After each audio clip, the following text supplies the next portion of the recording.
So, Saul. Now, Niguez. Saul Niguez. Oh. I'm just not going to say his last name because it was funny because I remember when I was in school. This is the way whenever you're like the only black guy in school with all whites. There used to be a guy that played for Lazio. I think it was called Paulo Negro. Yeah. And I used to say, please let him not be playing alongside Sorrow because I'm sure because white guys love to just crack a Negro. They almost never answer that. So basically he's Saul. He doesn't have a last name. Basically he's like Ronaldo or Pele. He doesn't have a last name. So. Saul, better call Saul. So you're positive that his daughter is called Africa?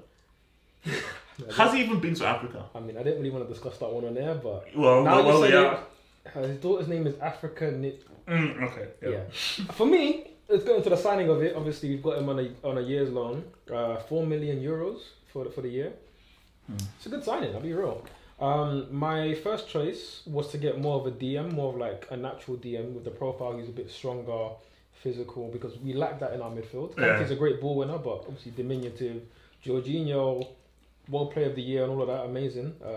Did they have the award? No. Okay, good. I get it though with how it works. I mean, personally, Messi had a better year. Like he didn't win the Liga, but he De Bruyne was. Was De Bruyne really that good? I mean, no. De Bruyne was better than Jorginho. De Bruyne didn't know. He's a better player than Jorginho, but they did have a better year. Because when Man City made that search for the title, was Gundogan who was their best player during the Christmas period. De Bruyne was out injured. Who was key for them up until the final? And let's keep it real. Who came off of the bench and turned the game around against Denmark? And then who? Let's keep it real. He put the ball on the plate for Lukaku. He had a good year, but for me, I just didn't feel like De Bruyne deserved more votes than Messi. That one I didn't really get. No, true. Even then, it was Morris that was their best player in the Champions League in the semi-finals versus PSG. I think they do it based off of Champions League and Euros. Basically, it's UEFA competition. Like they look at who's won the big trophies. Oh, okay, Champions League check Jorginho. Oh, Euros check. Yeah. Did he perform good? Yeah. Okay, let's give him the award. Yeah, that's him. That's what it is. Because Kante was better. Of course he was. Messi was obviously better, but Messi is judged to a different degree. Yeah. So I get that. But Jorginho in our midfield, good midfielder, but physically lacking. I think that is. Are we getting the Saul from 2016? See, if they got the Saul from 2016, oh my gosh, he was damn good. Yeah. Saul in 2021, who can't get into the Athletic team. This is good because you always want to have as many options off the bench and in squad as possible. But my thing is that how much do you think he truly helps Chelsea though? I think there's a potential for it to be a little bit similar to the Kovacic deal, which was another loan with an option to buy him. Then we bought him at the end because he was pretty good, and then he had men on to have better seasons as well. And I think with Saul, when I saw he was being basically flogged off in the market, because as much as it was a good deal for Marina and Chelsea, it's not like we really initiated this. No. It's more Atletico said, oh, this guy's available. Yeah. Loan deal, can it work? And obviously they were probably expecting Griezmann to come in as well. So it's like, let's just make space. Yes, exactly. But, so when I first heard about the deal and everything, I was like, this guy's not been the greatest for the last 18 months. And even he's been open in admitting that. But then I realized he's only 26. Really? Yeah. And he's been around for ages. That's the thing. Been at the club since he was 13. He's been balling at a high level, won the Liga. Obviously scored that amazing goal in the Champions League, been to 2 Champions League finals. So you feel like he's been around for years, but he's really only 26. So when you're that young, you can't be washed that young. It's only maybe just bad form, and then it's a case of can the manager get the best out of you. And for me, we have one of the best managers in the world. Maybe on form right now, the best manager in the world. When you look at what he done. So you're saying Saul comes in for either a Kante, Jorginho, or thingy, or do you think he plays for the higher up? No, he definitely... Because for me, he's an attacking midfielder. He's not a central midfielder. So who is he deputizing for? So he can play DM, but his best strengths are essentially as a box-to-box midfielder with attacking outlet. And obviously with our midfielders, there's no goal threat there.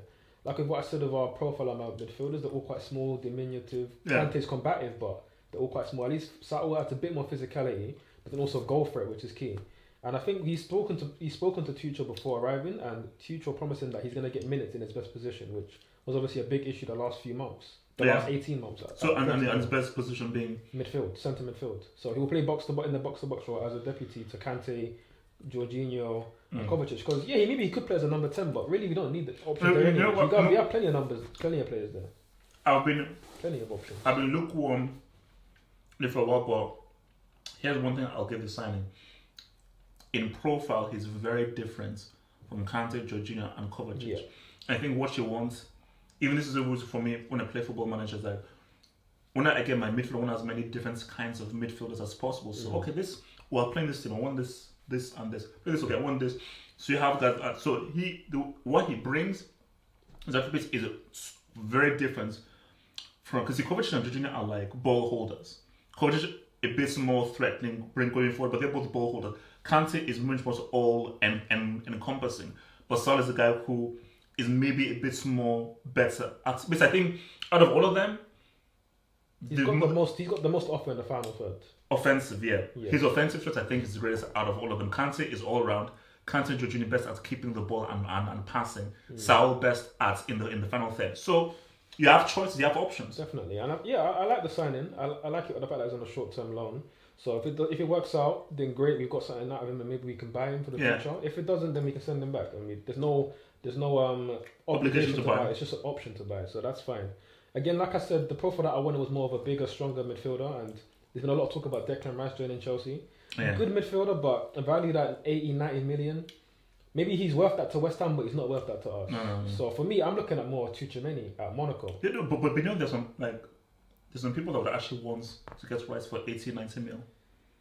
I mean, that's just part of the nostalgia, because obviously he's a Chelsea academy player, and they want to rejoin him with obviously all the boys from like. You can't be sentiment merchants. No, you can't be sentiment merchants. For me, it's a good player. Maybe if we can get him for cheaper down the road, maybe that's going to be a long-term replacement for Kante. That's theft. For me, Tuchel, 30-40 million from what I've seen, quality player. Great on the ball, athletic, strong. That's the kind of player I like. But for right now, Saul, with his experience, but he's still only 26, it's a good short-term signing. And if it works out for the long-term, then we got a box-to-box midfielder who can play DM, is versatile, which is going to be good for obviously competing in 5 tournaments, can play left back, left wing back, and obviously has a goal for it. So I'm all for it. Did they take Lukaku out on loan again, or is he keeping? He's still somewhere in Cobham, probably injured again. Hopefully not, but I don't know. I mean, he's there. He's an option, but I just don't think he suits the system, man. If you compare him to someone like Mason Mount, I think Mason Mount doesn't suit the system either, because there's no position for him to play as a number 8 box-to-box, but what Mason has that Ruben doesn't isn't necessarily technical ability or skill, because we know Ruben's very talented. It's just Mason he works out off the ball, the defensive qualities, and also I think he's ready to take his shots. So he's an attacking threat, and the same thing. He's much more of a constant attacking threat. Yeah, he's more direct. Yeah, and plays at a higher tempo, and that's what managers like. And whether people like it or not, it's proven now, because it wasn't just Lampard's son which people thought. But also Southgate who trusted him. Also now Tuchel who trusts him. But with Ruben, when you haven't got the engine and the physical ability, it's hard to get that trust from managers to want to play you regularly. Was he given an opportunity? He was under Sarri at the end, but then obviously like with Hudson-Odoi, he suffered that Achilles. Not under Tuchel, no. But again, which is what's so sad about Ruben, is that when he finally started playing, and he was playing great football under Sarri in that last part of the season, alongside Hazard and Hudson-Odoi, football was amazing. But then he played that one friendly in America against anti-Semitism. Great cause, but not necessarily needed friendly at that time, and he got injured. And it was unfortunate how that panned out. Okay. But yeah, he's there. I think Barkley's still there as well. Who? Exactly. Maybe Bakayoko. I don't know if we managed to sort him out over loan. Wait, is Evian still there? Evian? You know? Emerson? The brand of water. Evian. Oh, drink water. Flipping out. I think he's punching up somebody in a nightclub again. Yeah, he's been doing some badness. It's been a good win though. We've got quite a bit of deadwood out of the building. Obviously, we ended up having, I think, a net profit in terms of our signings. Moreno did well. I mean, for me, I'm not that big on that because it's not my money and so forth. So I'm not one of those guys like, hey, Moreno, you're a legend. But the business side is so important nowadays that it's hard to ignore. So yeah, it's not the most important thing. You can't celebrate transfer windows, but we can respect when the good job's being done. No, you can respect. But as a football fan, it's nothing to be. We're here for the football. No, you can be like, oh, good job and everything, but signings, players, trophies. Let's go. Let's get the team playing exciting. But what I will say is, it's so important to make sure you manage a club well, because you can end up like Arsenal or Barcelona. Exactly. Look. Arsenal. How much did Arsenal spend this week? I think they spent like 150. The most of any team in Europe. 150. How much was Ben White? Like 50 mil. 50. And what's it? So as of this week recording, well, obviously, the winning to goes out 3 L's, and that's 5, 6, 7, 9 goals conceded, 3 L's, bottom of the table. 0 goals scored, and I think their goal of the month was 1 in training. 1 in training. I think Arteta was like spinning around the ball and he scored. Yeah, it's awful. Kids, don't hire a manager because he puts out cones for a damn good manager. Don't. Please don't. Okay, so expectations for this season, man. You see, my thing is that I don't want to get clipped, and I don't want guys to use stuff against me. So I'm going to allow you to say the stuff that I would want to say so that I can say. Because my thing is this. You got the striker. You now have Saul. So your squad has now improved and gotten better. This team now has a preseason. I think teams are going to find it very hard to figure out this back three. It's awkward, and this team is going to be hard. Teams are going to be hard to break down. They now have options now in midfield, and the amount of options in attack, and the players that can come in, and then a focal point up front. A focal point. So it's like Tuchel almost has everything in his toolbox to go against any team. Yeah. So my thing is like, if you're looking at expectations and so forth, because see, like, this is Tuchel's best team. And I say this because, of course, Neymar is Neymar. Mbappe is Mbappe, Verratti is Verratti. But why did he leave PSG? Because there was always a cloud hanging over him, and it was never really his team. He was always like, I've got to do the whole PSG thing. This is where, especially after what he did in the Champions League, you are now the head honcho. You are now the main one. So you have carte blanche to do whatever you want. So you now feel like, now, not only is this my team, it's also a very good team as well. So this is where Tuchel can really go and show what he's able to do. So my thing is that, look, if things click into place, man, Chelsea should be able to do something, man. I'm confident going into this season, bro. Don't say treble or quadruple, man. Don't say treble or quadruple, man. It's possible. I'm not gonna say we're gonna do it, but like, why are things not possible when we just won the Champions League? We've got really good domestic form. Since Tuchel's been in the country. Is your phone? No, my phone's good. Okay, cool. Okay.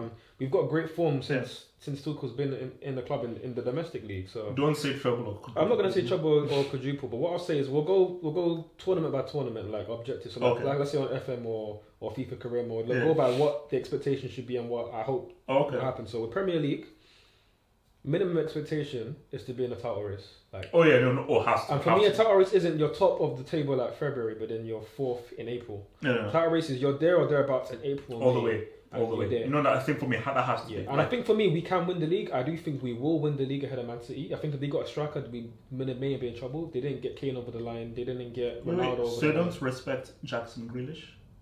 Good signing, but it's not taking him up to another level. Yeah, he's a good signing, good player. I like him, but 100 mil. Not 100 mil. But again, it's a release clause. If Kane had a release clause, we would be in trouble because it'll be Kane lining up in that attack force. But without Kane, I just feel like they're gonna find it a bit difficult in certain games. They're still a great team, of course. I agree with you there. It has to be a minimum title challenge, but you have to be in the title challenge. But I believe we'll win it. No, I think the reason why is Lukaku. It is. I think that he has to stay fit. If he stays fit, he can start part against the smaller teams, break them down, and against the bigger teams. He showed it against Liverpool, and that's all I needed to see. I mean, I said it before we're going to win the league, but Liverpool showed me we're going to win the league because no other team can go to Anfield and in that situation lose your best player. You're a man down at Anfield. They're attacking the Kop, and you still get a result, and you look comfortable in the end getting a result. That's what the rest of my. So you're saying Cyrus for that? Yes. Do you care about the FA Cup? I will put the FA Cup and the Carabao Cup together and say I want to win at least one of them. One of them we win. I want to win them. We've lost our last 2 FA Cup finals in a row, last 3 out of 4.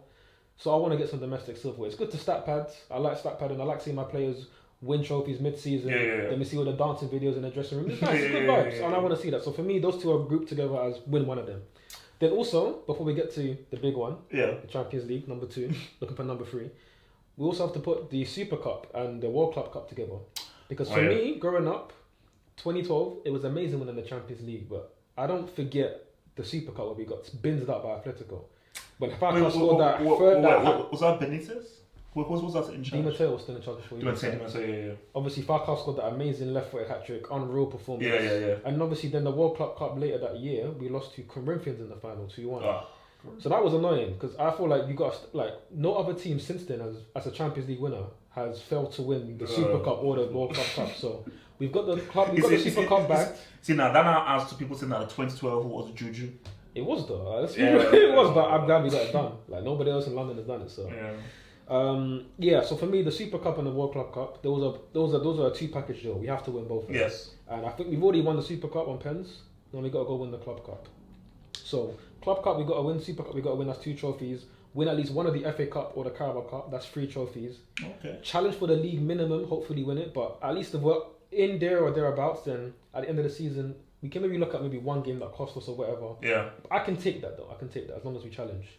Champions League.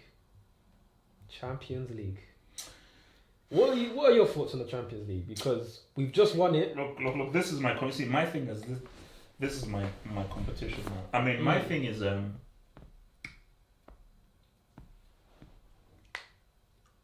there is no team that Chelsea can't beat. There isn't a team that Chelsea should be fearful of. Chelsea can beat any team there. Because if you take Bayern, I respect Bayern and so forth, Nagelsmann isn't Hansi Flick, and he's a new guy figuring out the whole team. Barca, we already know the issues they're going through. Yeah. Real Madrid. We're gonna pip slap them again if we face them. Easily. We'll give birth, test tube, gentrify and colonize them. My thing is, Real Madrid, you got Camavinga, but you didn't get Mbappe. The team is still in transition. Man City, if Pep wants that smoke, can give him that smoke again. So Liverpool, but I still think that's over 2 legs. They miss a certain X. Yeah, I mean, I think based on them number and I think over 2 legs, 11v11. So my thing is that, and I'm not saying this right now, I'm not scared of PSG. Neither am I. I wanted them in the group stage, and I want them at some point in this tournament. They don't for me because my thing is you have all the players and so forth and everything. I'm taking Tuchel over Pochettino, 100%. And over 2 legs where you now have to bring in tactics and strategy. I think Tuchel will cook up. Remember, Tuchel, he knows them. Yeah. You're fine. You want it, but I know these guys. I know their strengths and I know their weaknesses as well. So for me, I think that expectations for the Champions League, I don't want to go too crazy. But Chelsea have to, at the very least, strongly attempt to do what Real Madrid did. Yeah. Because, again, for me, that is an incredible achievement. To not only defend the title once, but do it twice. It is a superb achievement. And it just shows you how difficult it is because no one has ever done it. No one has ever defended their title. So that's my hope, is go for it. For me, I'm going to put an actual round on it and what I want us to do.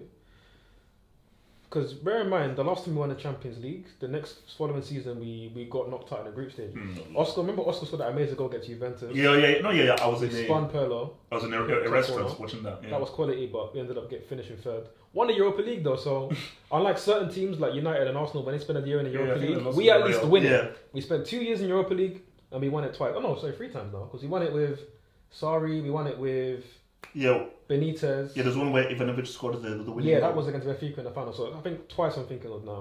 Remember, obviously there was the Baku one. Yeah. Obviously when Hazard scored it in his last game, destroyed Arsenal 4-1. Oof. All right.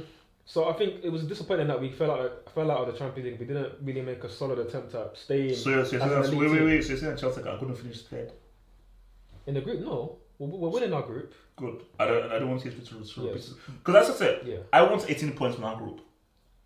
I want maximum points.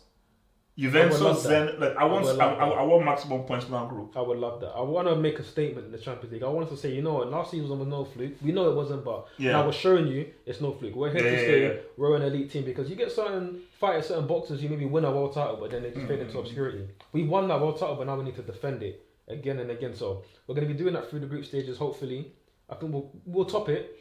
Hopefully 18 months would be great. Yeah. Last 16, we should beat anybody that we face in second place. And for me, we need to, at minimum, reach the semi-finals. And for me, the bare minimum I would take is losing to the eventual winners. Whether that's maybe a Bayern Munich. For me, I would say the only teams that I would even accept losing to are Bayern Munich, PSG on their day, and maybe Man City. But then again, and I think those are the best 3 teams other than ourselves, but I think we can beat all of them. Yeah. I'm confident in that. So for me, bare minimum semi-finals, and you're losing to the team that won the tournament, that are the best team. Otherwise, win it. And I think we can win it. I think we can win the Premier League. I think we can win the Champions League. We're favourites for competition. So Chelsea should strongly look at winning the treble.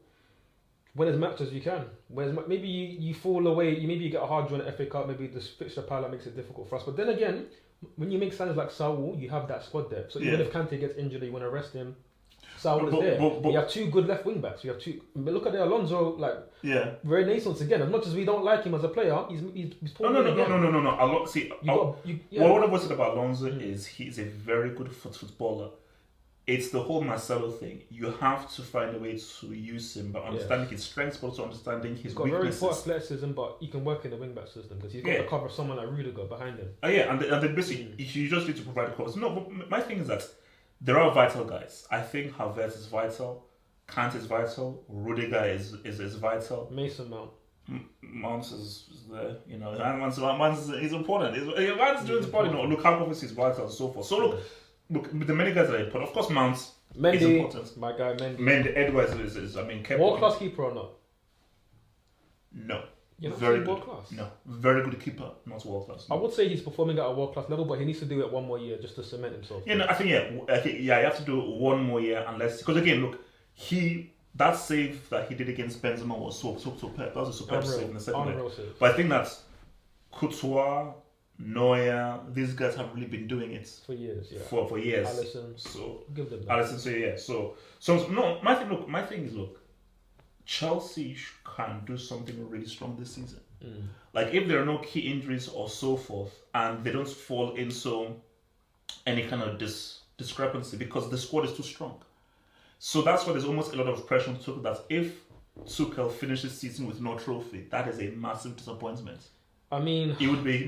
It's at the point where you almost think, would we have to sack him? But obviously, I don't think we should because he's won the Champions League and he's clearly proven himself as a good manager. But it depends how. To go trophyless, I don't see it. Like even though we want to see. Bro, stranger things about him, man. I'm just saying. But listen, they can't go trophyless. Chelsea cannot. That's what I'm saying. FA Cup, Carabao Cup, bare minimum, we have to win one of those. And then if we're challenging for the Premier League and Champions League, if we fall short, it's unfortunate. But at least we put ourselves that we're there. We're right there. Basically, minimum trophy. Minimum Super Cup, World Club Cup, and one of the FA Cup or Carabao. Okay, so and then challenging for both. What will come May 2022? What will be the trophies in Chelsea's cup? Super Cup's locked up. Okay. We're gonna win the Club World Cup. Okay. We're gonna win the Carabao Cup. Okay. Wow. Yeah, we got the depth for it. We can do it. FA Cup. Wow, okay. No, we're gonna lose FA Cup final. I feel it. We're gonna lose again FA Cup final. We always do it. Okay. So not FA Cup, but I think we're gonna win the Premier League. I think we're gonna do it. I think Man City are rightful favourites from betting lines, from fans general. I think they are favourites. But no. Look, I think this is our season to win the Premier League. Chelsea have the tools to win this league. We have the tools. We have the players to break down the low blocks and Lukaku. Like we can play direct into Lukaku's feet in the air. We have someone like Ziyech. If he finds his form from pre-season, obviously he had the shoulder injury in the Super Cup, but he's been playing great, and he can challenge Mason Mount, and he can be pushing for that number 10 position. Because I think this season more than not, we're going to be playing 3-5-2, so like two strikers. Yeah. So I think we got the firepower, and then if you want in the bigger games, you can go with the pace of Bernard, Pulisic, obviously Mount's industry. You can obviously drop into a 3-man. Oh my gosh! Now I understand why you call him Burner. Pace to burn. Yes. Oh. Well, you know what? In the preview, that and also in the preview for the Champions League final, like when Pep was talking about how Chelsea plays so good. Yeah. They have very good players in the middle. They stretch you out wide. They get you there with the pace of Burner in behind. I said all of that. Oh, okay. Yeah. Obviously, Pep's bold. We got to slap him again this season. We have to slap him again. No.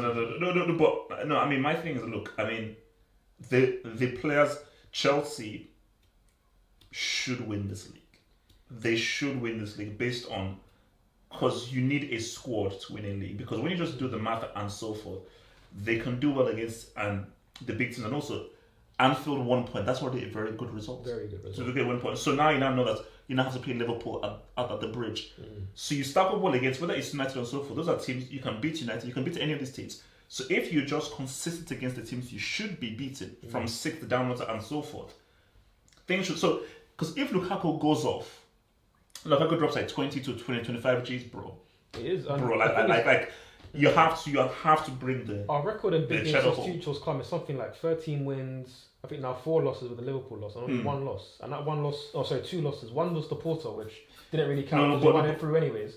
And then the Leicester FA Cup final. But the point to make is that in most of those games, if not all of them, we're the better team. No team in those games dominated us since we've been here with Tuchel in the big games. So if Lukaku can G up in the smaller games, which he will, we've got every single reason to believe. Look, right now, I can't allow City to win this league. Well, the thing with City is they've been strengthened in the because they won the league last season with the false 9-3 and the perfect, and they did that, but there was no real challenge on them.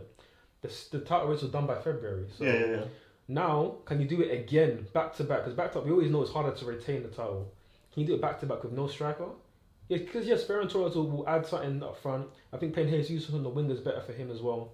Sterling will have a decent season maybe. Grealish will have a good impact. If De Bruyne stays fit, he'll do bits, but I don't know, man. I just don't feel like they've got enough firepower. And it sounds mad to say because they've got a lot of great players, but I don't know if they're going to have the firepower in the big games, in those clutch moments to really get over the line. And also, let's look at Liverpool. Who I think, for me, I said earlier, I've already got the best defence in the league in terms of the best... Van Dijk. In terms of the best back two, I think we have the best defence in Europe.